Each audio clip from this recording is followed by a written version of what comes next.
Om Namo Bhagavate Vasudevaya. Om Namo Bhagavate Vasudevaya. Om Namo Bhagavate Vasudevaya. Om Namo Bhagavate Vasudevaya. Om Namo Bhagavate Vasudevaya. Om Namo Bhagavate Vasudevaya.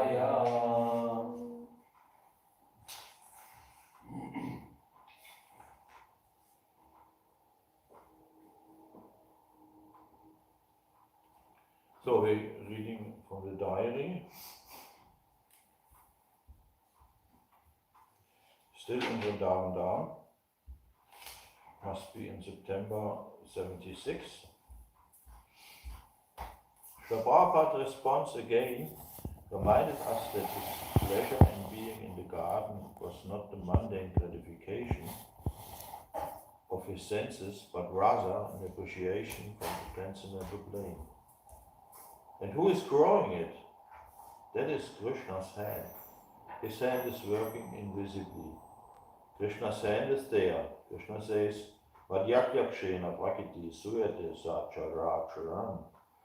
I am giving direction to the nature and she is manufacturing.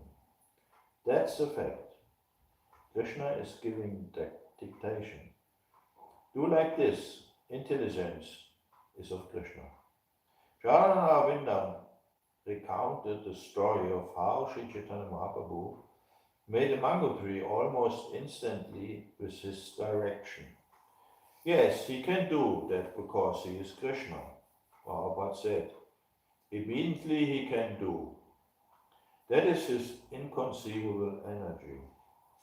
He mentioned an incident from the new section of the Srimad Bhagavatam he is currently working on. Now, by medical treatment, man is made into woman and woman is made man. Is it not? So formerly, by simply desire of very exalted person, like Lord Shiva and others, they could turn a man into woman, woman into man.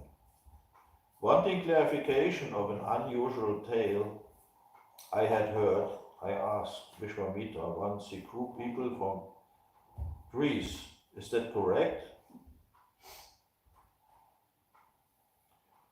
Wanting clarification of an unusual tale I had heard, I asked Vishwamitra once he grew people from trees. Is that correct? Prabhupada wagged his head from side to side in affirmation.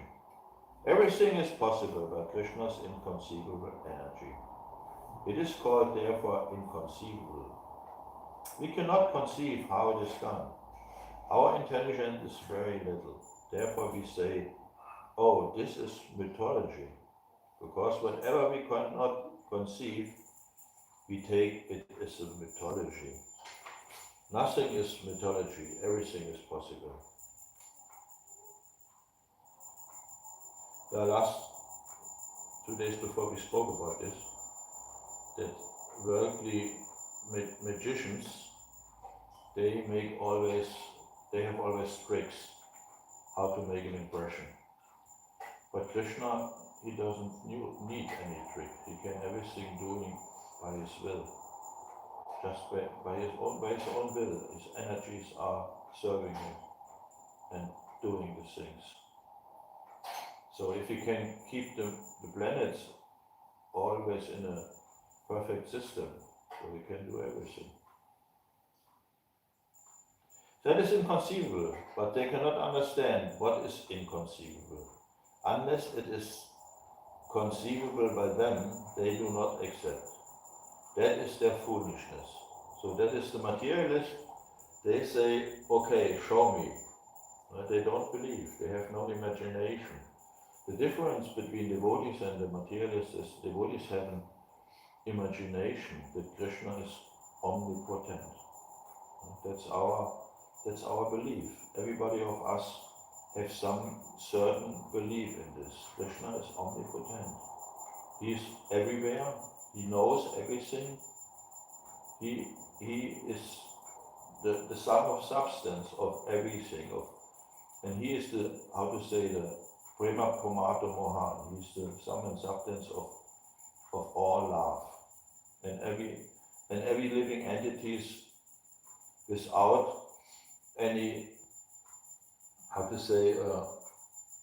material inconceivable material contamination is loving him. Material contamination means to be in the false ego, in the ego of things which doesn't belong to us. But if we are in Krishna consciousness, we are in the thoughts, we belong to Krishna and Krishna belongs to us. So there's no deviation, there's no distance between the living entity and Krishna. But here in the material world, the distance of us and Krishna is our consciousness. So we are thinking in material terms, and therefore we are separated from Krishna. That is their foolishness. We cannot see at night worms or flies so small. Just like if you divide one grain of rice into 100 divisions, one division, such a small fly, they are independently walking, flying, freedom. No, just imagine how their anatomic physiology is manufactured within that small particle of life. But he is exactly doing everything, just like a big fly. How it is doing. Charanaravinda brought up Prabhupada's description in the Srimad Bhagavatam of the giant flying eagles that travel in outer space. Prabhupada raised his eyebrows.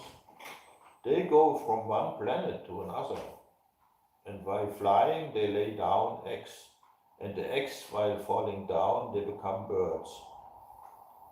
By the velocity of falling down, it becomes fermented, and then the birds come out just like parasites. No, parachute. Yes, parachute, I said. By falling down, it opens. This is God's creation, inconceivable. And that airplane, flying machine, is so perfect. There are birds who can take away the elephant for eating. Such big birds. They can carry elephants, like a small rat. And monkey-eating birds, I have seen in Los Angeles. They go very high on the top of a tree and capture a monkey, and take him high and drop him. As soon as he falls, he dies. Then again comes down and eats it. Charanaravinda laughed, because the monkeys in Vrindavan come and break the branches of the banana trees and generally destroy things. We need one of those birds here to capture these monkeys. Prabhupada smiled. There are so many wonderful creations. That is God's inconceivable energy. He leaned back and chanted on his beads softly. After a few more minutes, Charanaravinda took his leave.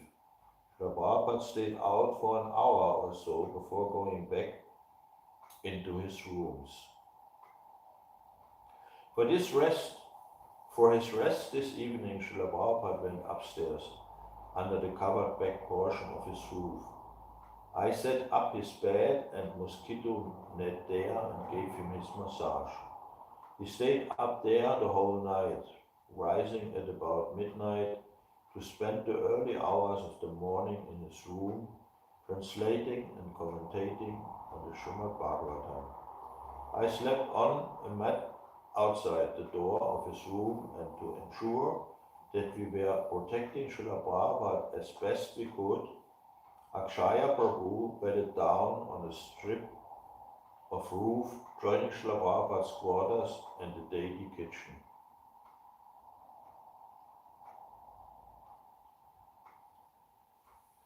So, and then a new chapter is coming, then it is starting with the 4th September 76.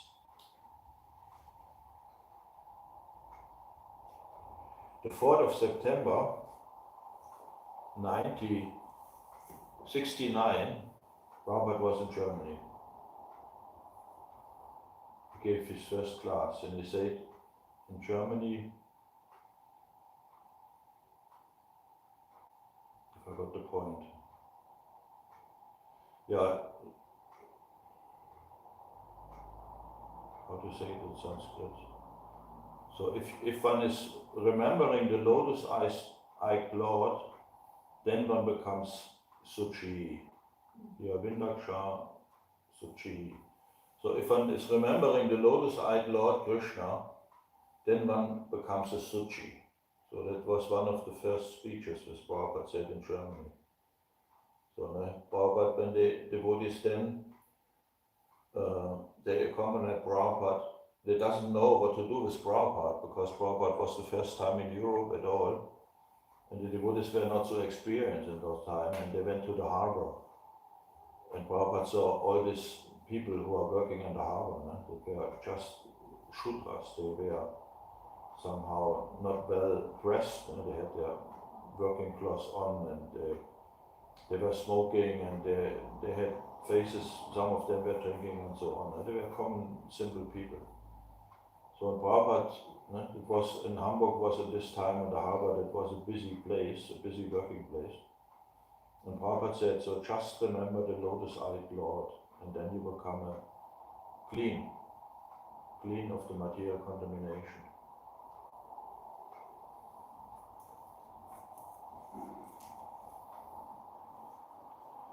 So then let us go to the verse today, verse 41.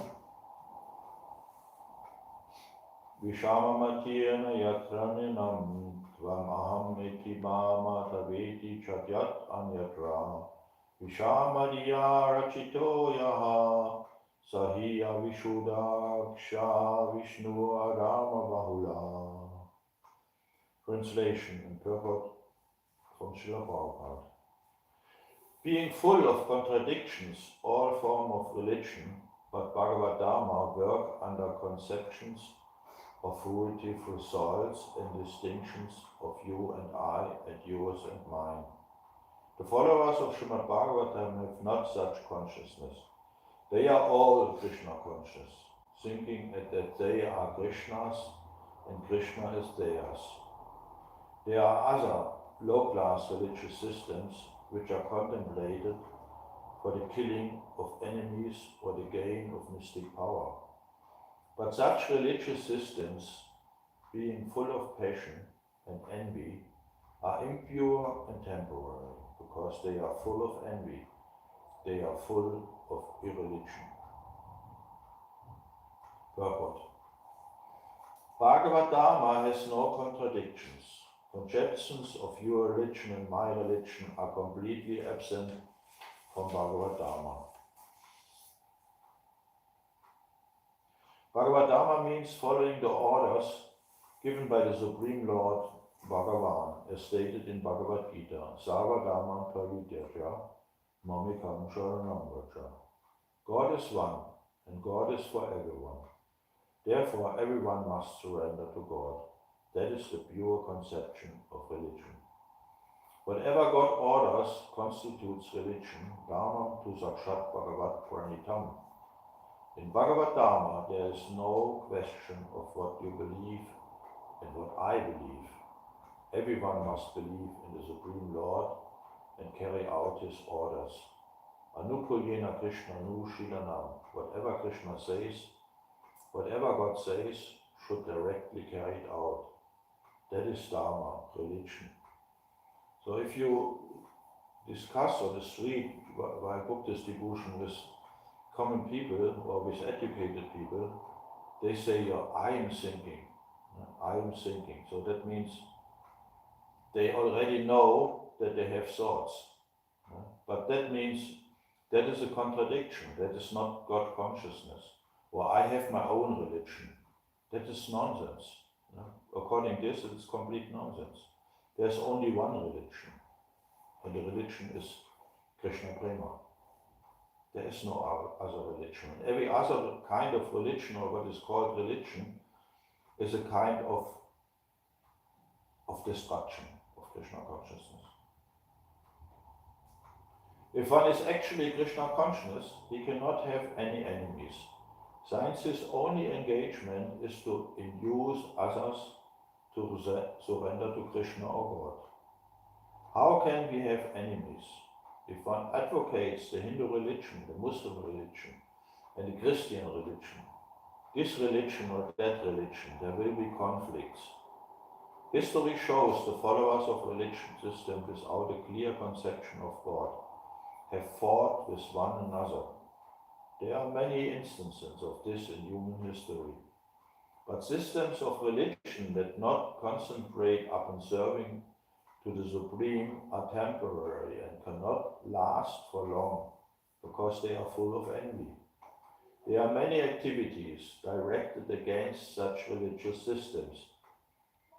And therefore one must give up the idea of my belief and your belief. Everyone should believe in God and surrender unto Him. That is Bhagavatam. So here, by this statement, it becomes also very clear why Srila Prabhupada named ISKCON and not International Society for God Consciousness. No, he called it International Society for Krishna Consciousness. And there are many opinions of God, what is God consciousness, but there are only one opinion, what is Krishna consciousness. Bhagavatam is not concocted sectarian belief, for it entails research to find how everything is connected with Krishna. Ishavasyam idam savam. That is a statement from the Ishopanishad. According to the Vedic injunction, Sarva Kalp idam Brahma. Brahma, the Supreme, is present in everything. Bhagavatam captures this presence of the Supreme.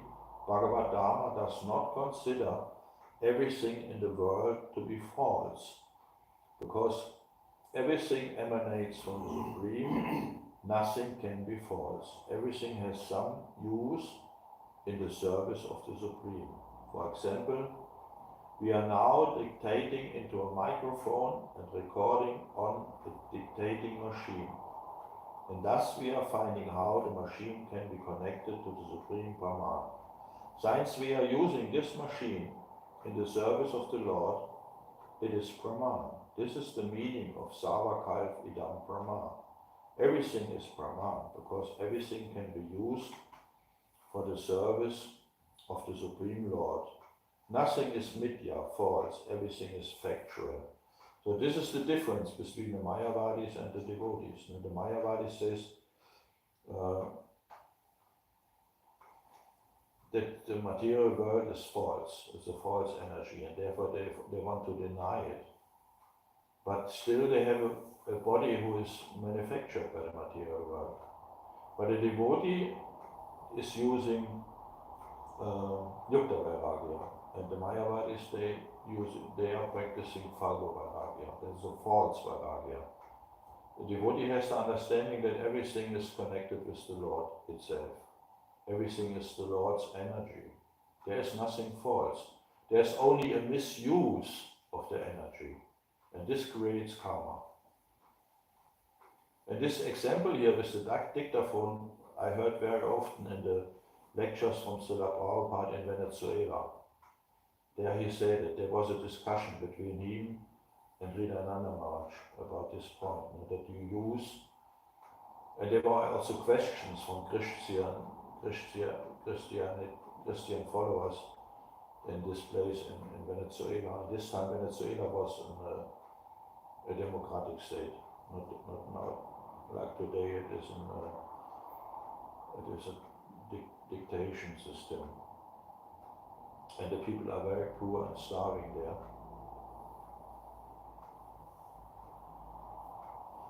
Bhagavatam is called Savakrista, the best of all religious systems. Then other thing is here what Prabhupada said. Prabhupada used in the purport of the first canto the word, when he explained devotional service, dove-tailed. So dove-tailed is an uncommon English word. It means dove-tail is the tail of a dove. The tail of a dove. So the tail of a dove has this shape, or this shape. And this shape is used very often by carpentering, from carpenters. They connect two different wood pieces with a dovetail shape, with dovetail shapes, with a minus and a plus dovetail shape, and then you cannot move anymore. Then it is really connected. And that is, and Prabhupada used this in this purport, that performing devotional service in the material world with material things, in connection with Yukta Vairagya. We are doing things which are normally, if we are doing the things for ourselves, they produce karma, and if we are doing the things, especially like cooking or transcribing or whatever we do in devotional service, what is not the abdominal activity, we do it for Krishna. And that means, so the human activities are fitting in this eternal system of Krishna consciousness perfectly. Now, the only difference between Krishna and us is our material consciousness. It's up to us. And Krishna is always thinking on us. We always want to have us back, but somehow we are reluctant. And we said, no, I have my own thoughts. I'm original, I'm special. So I'm thinking. Yes, I'm thinking. So, but the question is, do you chanting or are you still thinking? So if we are thinking, maybe we are on material steps. We are moving on material steps. But if we are consciousness, we are Krishna consciousness. We are with Krishna. Bhagavatam is called Savat Kritsta, the best of all religious systems, because those who follow Bhagavatam are not envious of anyone. Pure Bhagavatas, pure devotees, invite everyone without envy to join the Krishna conscious movement. A devotee is therefore exactly like the Supreme Personality of Godhead. So there was, when Prabhupada was very sick in the beginning in 60, I think it was 66, no, 69. It was at the beginning in the lower east side. Prabhupada became a heart attack. And previous Prabhupada was doing everything for his devotees. He was even cooking in his small kitchen, the feasts. And there was not so an idea of the devotees to help him. So somehow that needs some time that the devotees understand, we have to help Prabhupada in his endeavor. And then Prabhupada was very sick and the devotees were massaging him. Prabhupada says, just massage, chant Hare Krishna and massage my body, the feet. And Prabhupada gave always direction where to massage. But somehow, and Prabhupada previous said to the devotees, if I become sick or something happened, don't bring me to the hospital. But somehow the devotees were not so experienced and they brought him in the hospital and Prabhupada was not satisfied. It's all. He said they don't know how to do. They just speculate. They all make me always injections and then they look and so on. They don't know just how it was. Just massage me. And the devotees were even in the hospital. They did it and they brought pictures and for the room and so. And then those times the devotees arranged in the park, in Tompkins Square Park, a big festival. And this festival was promoted even by the radio and by the newspapers. Yeah, they made it a big event and a lot of people came. They were curious how to. And Prabhupada could not participate because he was in the hospital. So then Prabhupada wrote a letter. This letter is mentioned in the, just unfortunately I have it not with me, this letter is mentioned in the Sandalwood and Roses from Govinda Dasi, in her memories about Prabhupada.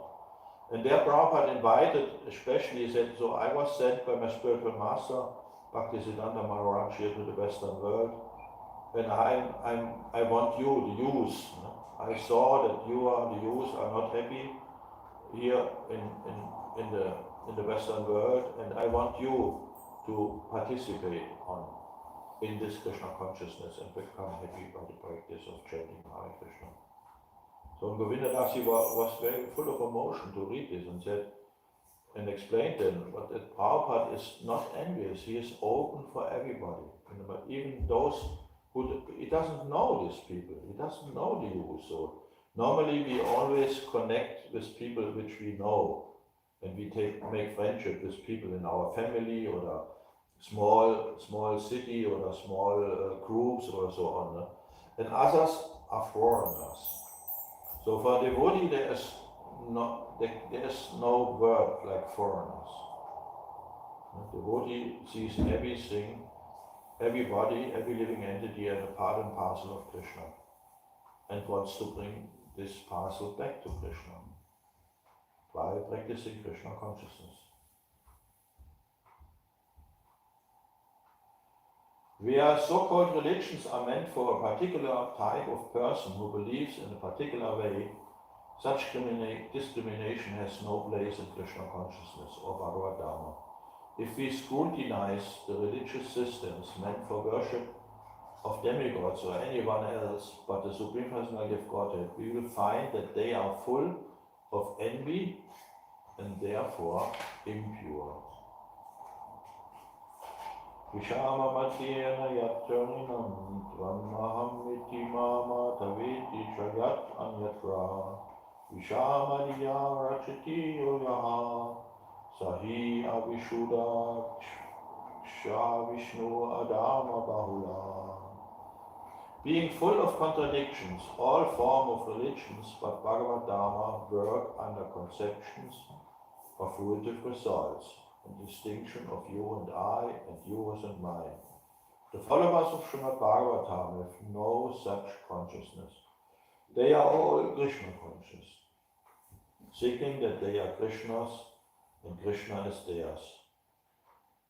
There are other low-class religious systems which are contemplated for the killing of enemies or the gain of mystic power, but such religious systems, being full of passion and envy, are impure and temporary because they are full of envy. They are full of irreligion.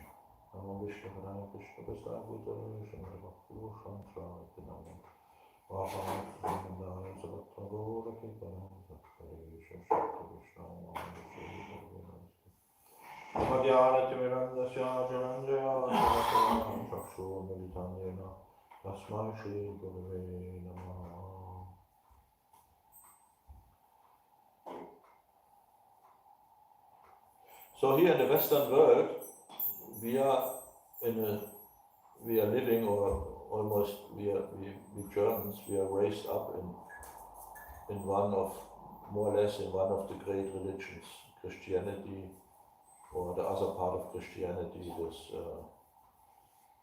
Catholic evangelic. That is the dominant system of religion in Germany. Nowadays it is decreasing very much because their followers or their leaders are not at all trustworthy. They do many abominable things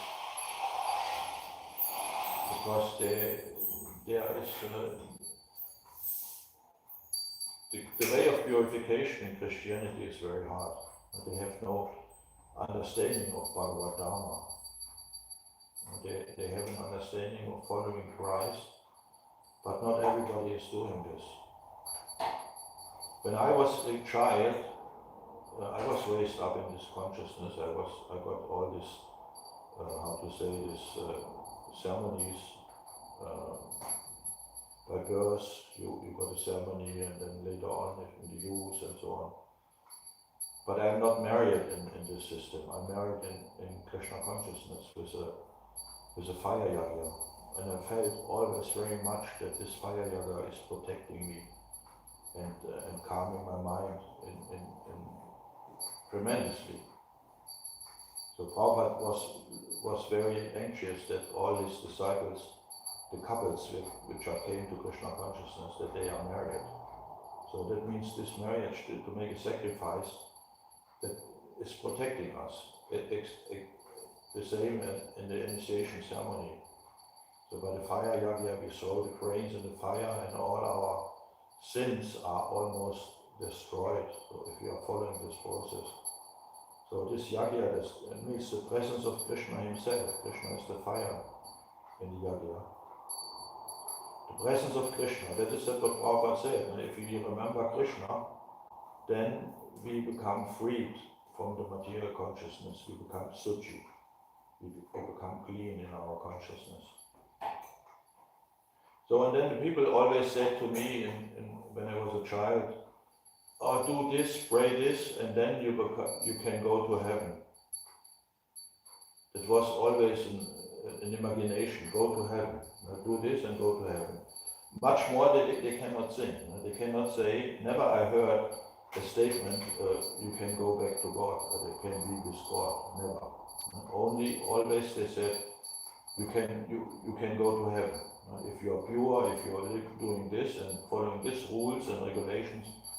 And I always said in my mind, I had even not imagined what was heaven or what, and I had not an imagine of Krishna consciousness, but I always thought in my mind, no, I don't want to go to heaven. I don't want to go there, because I don't know what it is. So that was only reflection, nothing more. No? So I learned later on, by the grace of my spiritual master, what is heaven and what is the spiritual world, what is the difference. And that Krishna always also makes very clear in his pastimes. No? Also, Indra is a devotee, but nevertheless he is bewildered by the material energy and by thinking on I and my, and he is fighting with the demons and so on. And Krishna has to correct him, has to say him and then by the will of Krishna, by Krishna's mercy, Indra can pray wonderful prayers. Then he is getting back the understanding. The same is with Brahma. And that means even and Brahma is also a devotee of Krishna, but under the influence of the material energy, then there is always the possibility of contamination. And also when Brahma stole the cowherd boys and the calves, later on he was very regretful because Krishna made a wonderful lila with him. And Krishna showed him here, I am the boss and not you. Then Brahma was praising Krishna. And he was praising the inhabitants of Vrindavan. And he said, Aho Bhagyam, Nanda Gopa Fajoka Sam, Yamitram Paramananda, Purnam Brahma Sanatanam. He said, oh, how fortunate are the inhabitants of Vrindavan, Nanda and the Gopas and all the other inhabitants, because the Supreme Personality of Godhead is their intimate friend. That means there is no distance of consciousness. They like Krishna, and it is for them it is not even important that Krishna is even like Narayan, like Gagamuni said. So Gagamuni revealed to Nanda Maharaj the identity of Krishna. He said, this boy is born in different yugas, in different colors, in white, red and yellow. Now he appeared in a blackish complexion. But sometimes it is also called Vasudev. So therefore, then Nandaraj knows that Krishna is actually the son of Vasudev. And Krishna took birth in Mathura. But then he came to Nanda Maharaj, and Nanda Maharaj was very happy. And all the inhabitants of Vrindavan, for them, this was not important, where Krishna took birth. The only thing what is important for the Gopas and the Gopis is that they want to please Krishna, that they want to do all their efforts for Krishna, that they want to be with Krishna. If Krishna is the Supreme Personality of Godhead, it's not a subject for them, because this is maybe a disturbance, this is maybe a distance, a conscious of distance. So this is pure Krishna consciousness, and Krishna is mentioning this in the chapter of devotional service. I have it now only do we have it in English also, in English Bhagavad Gita? Yeah. Because my translation is not so good. It's not English. There is English Gita. 12:9, 12:8. Mayi eva manadatsva, mayi buddhim nifeshaya, nivashyasi mayi eva atha udvanna samsara. 12:8.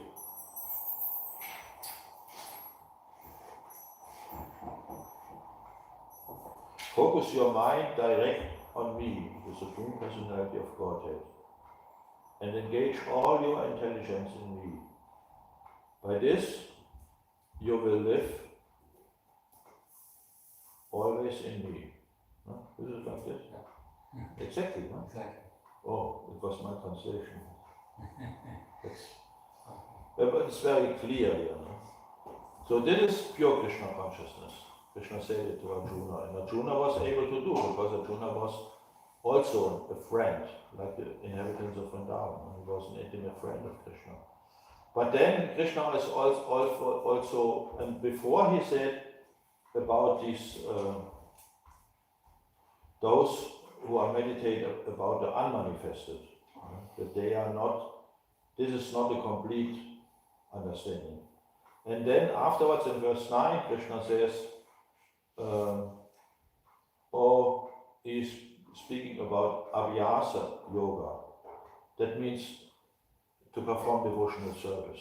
Now we are performing devotional service for coming on this platform of pure Krishna consciousness, of Krishna Prema. And devotional service, somehow we are performing with different understandings in consciousness. And that is the way of purification, Bhakti Yoga. And here Krishna says in this 9, my dear Arjuna, or bestower of wealth, if your mind is not, if you cannot focus your mind without deviation unto me, you have to follow the principles of Bhakti Yoga and develop in this kind the desire to come to me. Develop a desire. Huh? Yeah. So that means we are on this path, no? And we want to come to a clear understanding, to come to the understanding of the inhabitants of Vrindavan, so that it is natural. And if one is taking birth in Vrindavan, that means one is already bestowed with love for Krishna. So Krishna is appearing there, he is living there, he is performing his activities there, and everybody is is a friend of Krishna, likes Krishna, and worships Krishna and want to please him in all circumstances. There's no question anymore. No? How in our consciousness sometimes we are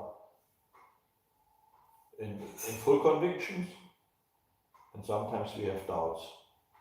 We think, oh, I'm alright, no? I'm such a young guy like you, and I'm such a young guy, I'm right to give my whole life to Krishna. So that can happen, no? That happens.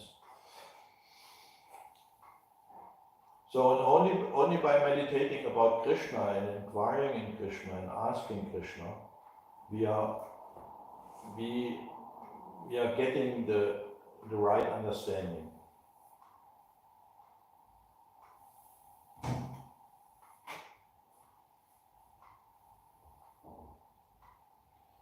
So in the material world, material understanding means, my dear Lord, please give me. And the Christianities, I know how they pray. They have different parts during their performance of gottesdienst, how say it, to their sacrificing time in church. They have different parts, and one of the parts means Fürbitten, to pray for. That's one part of the ceremony, and there they pray for all kind of material arrangements. Please give us freedom in the war. please help the poor, please give us our daily bread, and so on. No? These are the prayings, the common prayings in Christianity. And then I will love you. If you give me, I will love you. I will accept you. So this is nonsense. No? But somehow it is already, they are on the way. That must be seen. That is also Prabhupada mentioned often, that they are on the way. They are somehow connected. There is a certain belief of God. So that means that we should appreciate. But we are speaking about Sanatana Dharma, Bhagavatam. That's a quite higher understanding.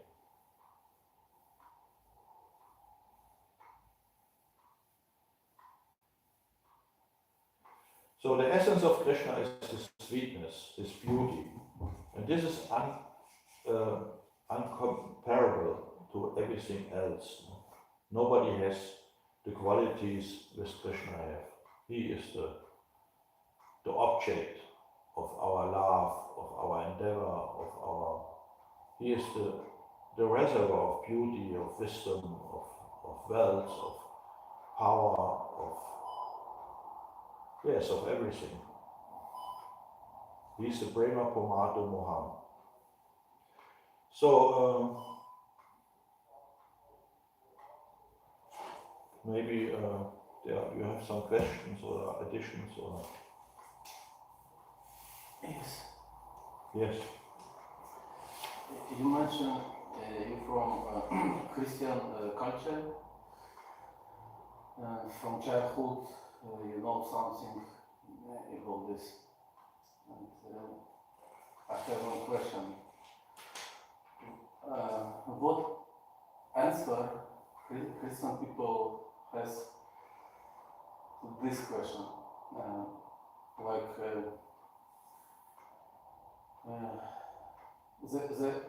They say, like you mentioned, heaven and hell, yeah? If you surrender to God, you go to Hell and heaven, yeah, hell and heaven. Or only you go to hell, forever. Yeah. Forever.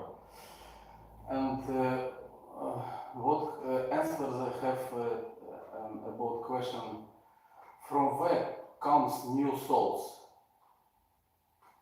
They have no understanding of reincarnation.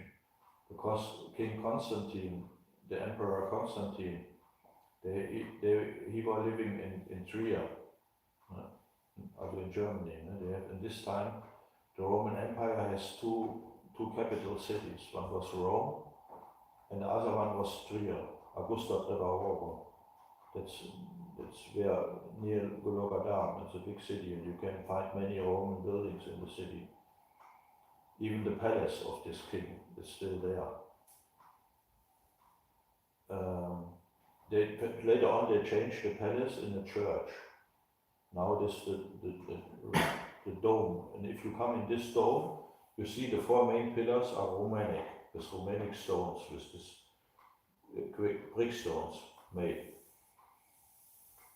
And they found also a picture from the ceiling. They found it was lying on the floor, they digged and then they found all this and they made a museum for this. At Constantine, his mother Helena was a strong, believed in strong Christianity, but it needs some time until he understood that the time is now right, that he cannot forbid this Christianity anymore. He was not so much fond of it. But nevertheless, it came the time that he has to accept Christianity as the main religion in his kingdom, in the Romanic Empire. And then he was the one who how to say, diminished the understanding of reincarnation. Said, oh no, this we don't need, no? It's too complicated. Because in those times they were also the Romans, they were very much in demigod worship. They had in whole Europe there was always an understanding of demigod worship. They had the systems of the northern people in Norway, like that, they were Wotan, was Indra. Wotan was the name, and in Krieg it was Zeus, This was, and Zeus was the name of Indra, the king of the demigods, and they have other different demigods names and shapes and so on. And they had also different temples. And they had also deities in the temples in the beginning. If you study the Greek temples on the Parthenon, on the Acropolis, that is on the end there was a room, and there was a deity of a demigod. So this is they changed it in Christianity. Everything by the time later on they have concils, and they always change and grab a little bit of the deep understanding.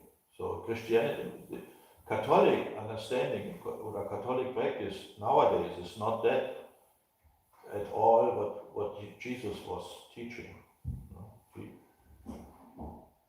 And one has to understand that in those times here, the people were not at all pure enough. So Christus was invoking vegetarianism to his followers. In this kind of the world, vegetables are not growing in wintertime. So they were used to eat meat. And if one is eating meat, consciousness is polluted. And you cannot come to a deeper understanding of God. So therefore they have no understanding where the souls are. There's never a question. It makes also no sense if you say, if you are doing abominable things, you will go to hell for eternity. So they have no real understanding what it means, eternity, what is the soul and so on. There is no understanding in Christianity. Maybe there is something hidden in the archives of the Vatican. That's possible. And some day will come when they have to open it. But now they don't. No? Some of the high leaders of Christianity, they have a deeper understanding. But somehow they were so, in the history of the last 2000 years, they were so, how to say, crude followers of Christianity. Some of these chiefs, the popes, they had children, they had different wives and so on. So and some of them, they were very much inclined in politics. They went to wars and so on. They were fighting for land and so. So what is this? Well, this had nothing to do with Bhagavatam. But nevertheless, also it is possible that in Christianity there are sincere souls. We see this, but especially by the example of Govinda Dasi. Govinda Dasi was also raised in Christianity, and she was very sincere. And even before she met Prabhupada, she was on the search to find a pure religion. And in Christianity also, they are really sincere God believers. So that I witnessed. Like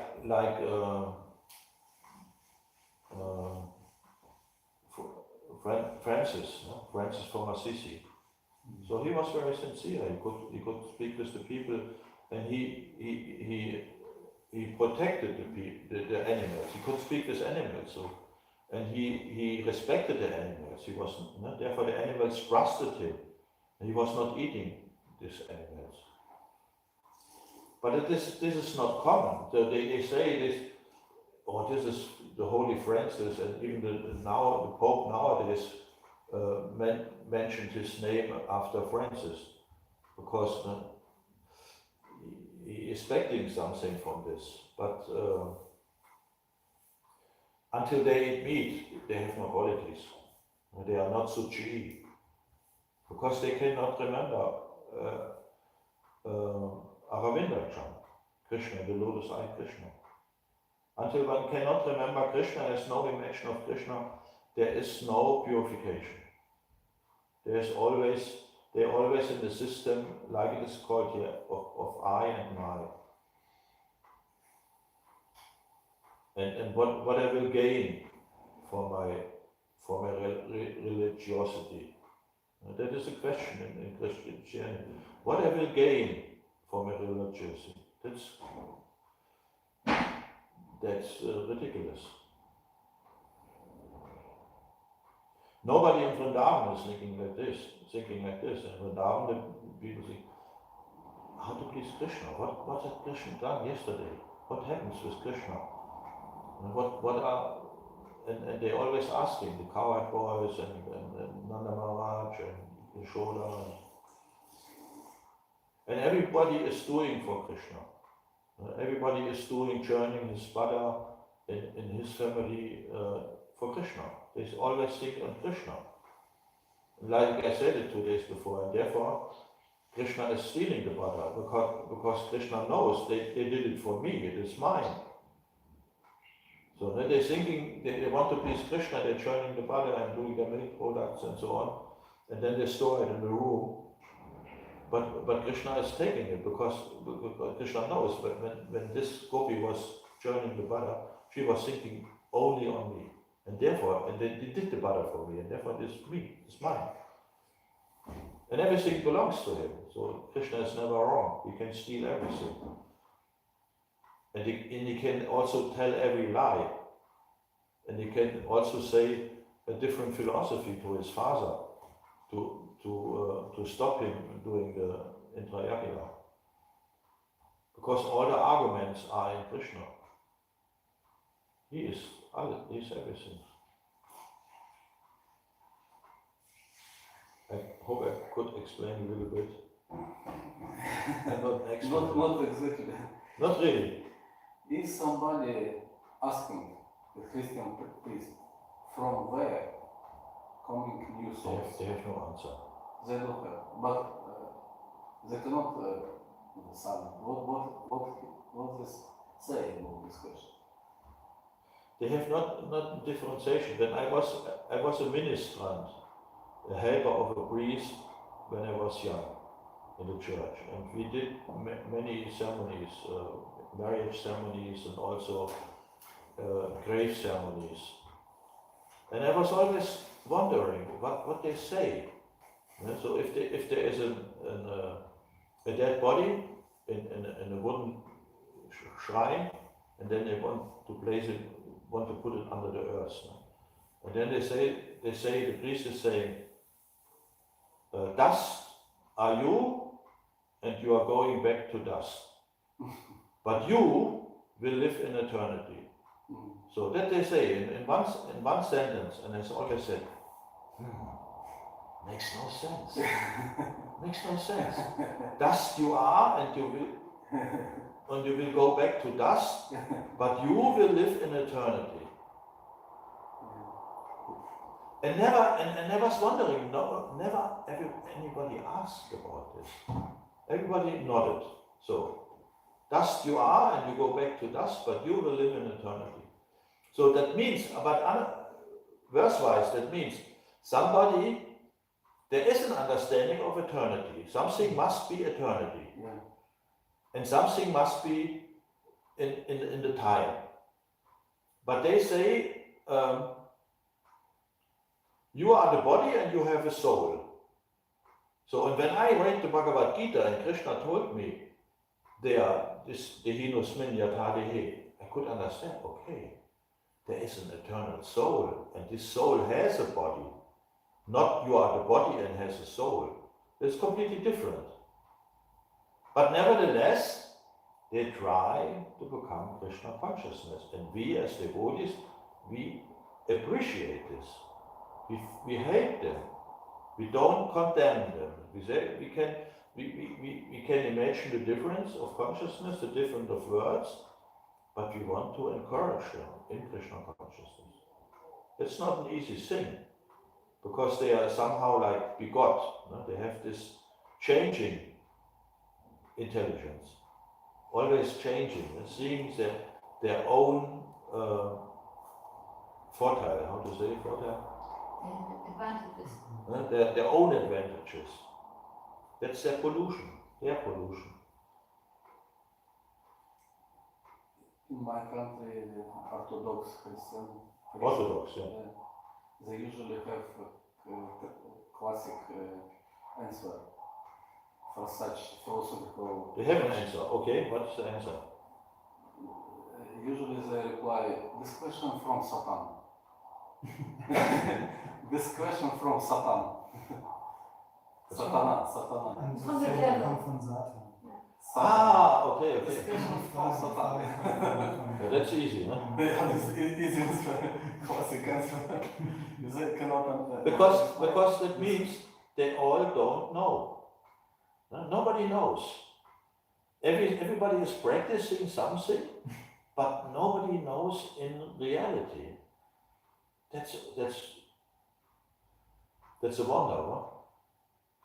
How you can do. That is Maya. By this you can see how the illusory energy is working in keeping everybody in his egoistic thoughts.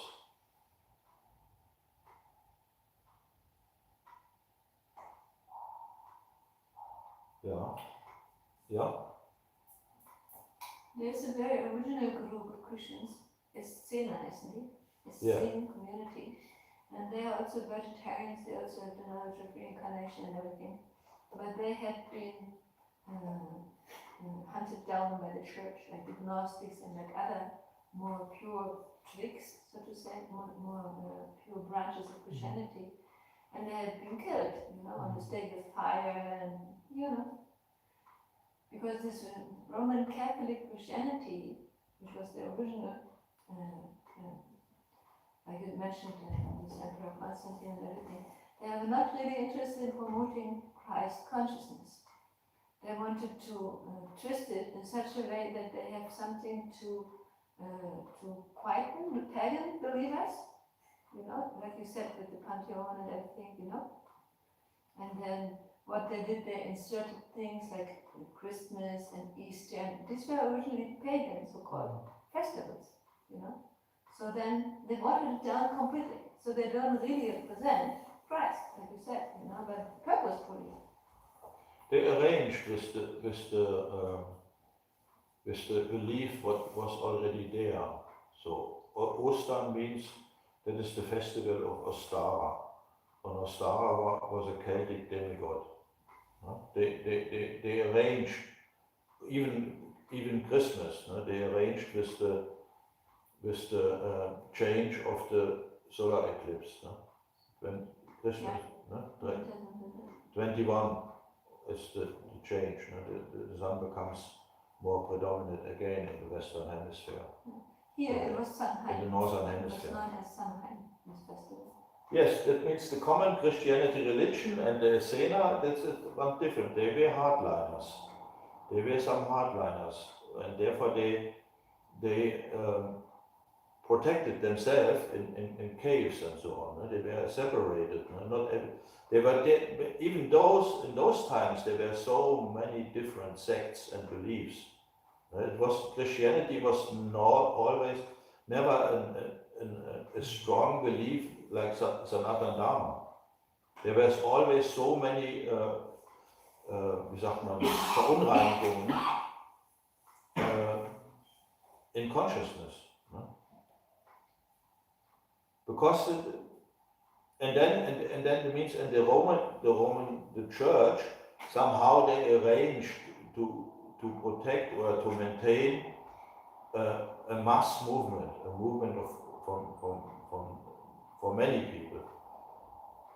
And then something, so many things, so many deep understandings are lost.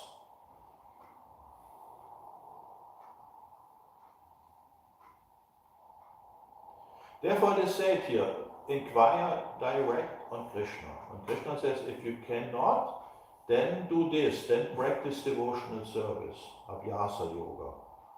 And if you cannot, then work for me, then make Karma Yoga, or then make Kriya Yoga. And Krishna says, somehow connect with me. And in the end of the 6th chapter, he said, Yoginam Abhisarvasham, from all the kind of yogis, what he was telling before until the 6th chapter, those one is the best who is always meditating on me, direct on me. So inquire direct on Krishna. If you think something or hope something, speak with Krishna in your heart. Speak with Krishna in your mind. Focus Krishna, the understanding what you already have, and this likes Krishna, then he gives me a little bit more understanding. No? This is the only way to come nearer to Krishna. And the praxis is, our praxis is the holy name, Chaitanya Mahaprabhu. Namo Vadanyaya Krishna Premodayati Krishna Krishna Chaitanya. Namna Guru Krishna Maha. Krishna, Chaitanya. That's the way which is given for us, and we just have to follow. And it's easy, because it makes common sense to believe in Krishna and Bhagavatam. But it makes no common sense to believe in Christianity. This is only a belief. You have to believe it. You cannot understand it by logic. No? But Krishna consciousness, that was my experience when I read the Bhagavad Gita. I said, that's logic. Makes sense. And all others were only, you have to believe it, otherwise you go to hell. It is like you. This is a question of the Satan.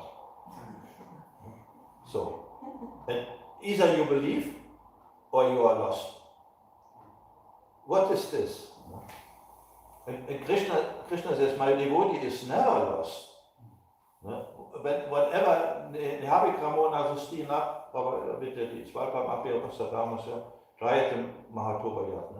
whatever little endeavor you made, it will protect you from the worst. That's Krishna says. That is because Krishna has the complete understanding. Hare Krishna. Shri Prabhupada ki jai. Gantarachama Bhagavatam ki jai.